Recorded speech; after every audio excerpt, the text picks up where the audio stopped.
Good morning student, आपका स्वागत है मैथमेटिक्स की ऑनलाइन क्लास में।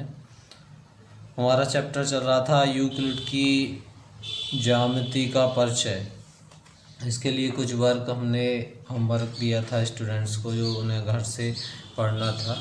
इसमें कुछ जो है अवधारणाएँ थी कि एक बिंदु से एक अन्य बिंदु तक एक सीधी रेखा खींची जा सकती है। मतलब यह है कि दो बिंदुओं के बीच सिर्फ एक सीधी रेखा खींची जा सकती है।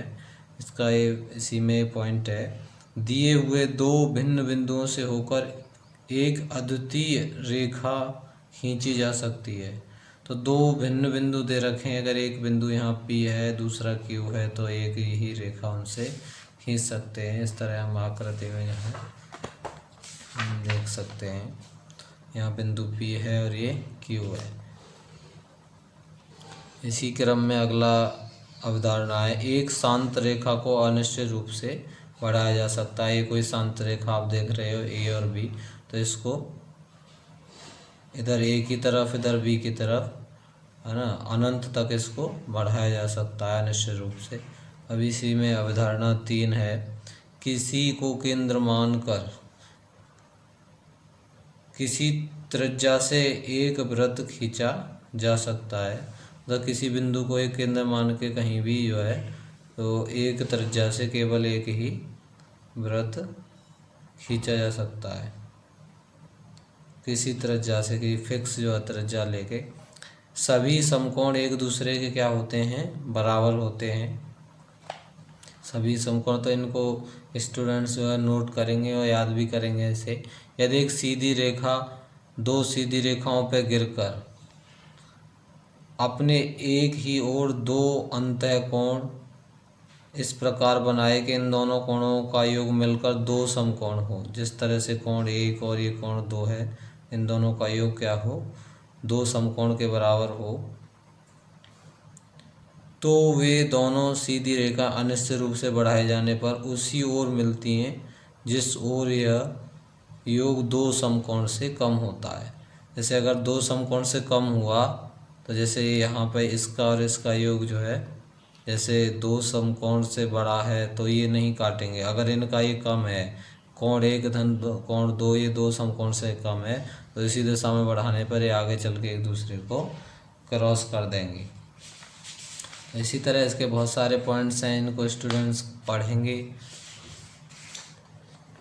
इसी क्रम में प्रश्नावली 5.1 हम देखते हैं यहाँ से कि निम्नलिखित कथनों में से प्रत्येक में से कौन से कथन सत्य हैं, कौन से कथन असत्य हैं। अपने उत्तरों के लिए कारण दीजिए। एक बिंदु से होकर केवल एक ही रेखा खींची जा सकती है, तो इसका कारण देना है। तो एक बिंदु से होकर क्या है, ये कैसा है कथन, असत्य है, क्योंकि एक बिंदु से होकर अनंत रेखाएं हम खींच सकते हैं। दो बिंदुओं से होकर जाने वाली असंख्य रेखाएं हैं। एक शांत रेखा दोनों ओर अनिश्चित रूप से बढ़ाई जा सकती है। यदि दो वृत्त आपस में बराबर है तो उनकी त्रिज्या बराबर होती हैं। इसमें ये आकृति 5.9 में यदि ए बी बराबर पी क्यू और पी क्यू बराबर एक्स वाई, तो ए बी बराबर एक्स वाई होगा।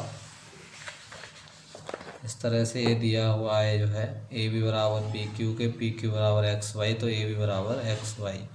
और इसमें से निम्नलिखित में से क्वेश्चन नंबर 2 ये दे रखा है, परिभाषाओं को हमें लिखना है। समांतर रेखाएं, लंब रेखाएं, रेखाखंड, वृत्त की त्रिज्या, वर्ग।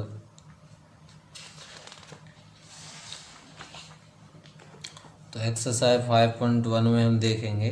तो पहला जो क्वेश्चन था वो ये था कि एक बिंदु से होकर केवल एक ही रेखा खींची जा सकती है। तो ये कैसा कथन है, असत्य है, क्योंकि अगर कोई एक बिंदु है तो उससे हम जो है अनंत रेखाएं खींच सकते हैं। अगर यहाँ कोई पी बिंदु है तो इससे अनंत रेखाएं खींची जा सकती हैं, जो कि कैसा है, पहले का जो इसके तर्क, जिसके बारे में ये तर्क दिया हुआ है कि एक बिंदु से होकर अनंत रेखाएं खींची जाती है। तो पहला कथन हो गया असत्य।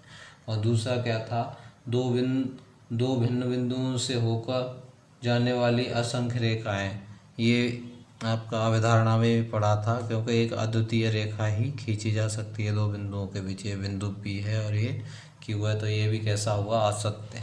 और तीसरा हुआ सत्य, क्योंकि एक शांत रेखा को हम अनिश्चित रूप से अनिश्चित रूप से जब कोई ये शांत रेखा है यहाँ पे ए बी, तो इसको अनिश्चित रूप से अनंत तक बढ़ाया जा सकता है।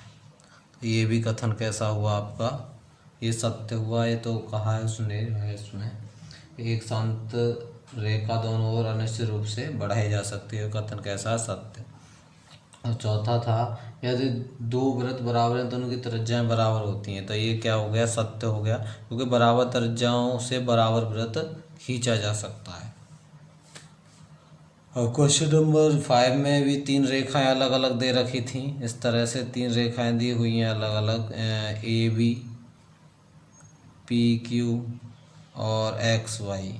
अगर ए बी बराबर है पी क्यू के और पी क्यू बराबर है एक्स वाई के, तो ए बी बराबर होगी एक्स वाई के। सत्य है ये, सभी तीनों रेखाएं एक दूसरे के बराबर हैं।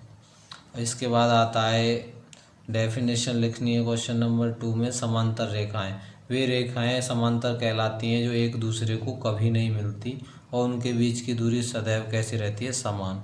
जिस तरह से आप ये 2 रेखाएं देख रहे हैं, ए बी सी डी, तो इस तरह की ये जो समांतर रेखाएं कभी एक दूसरे को नहीं मिलती और ये कहीं भी अगर इनकी दूरी देखी जाए तो क्या रहती है, सदैव समान रहती है।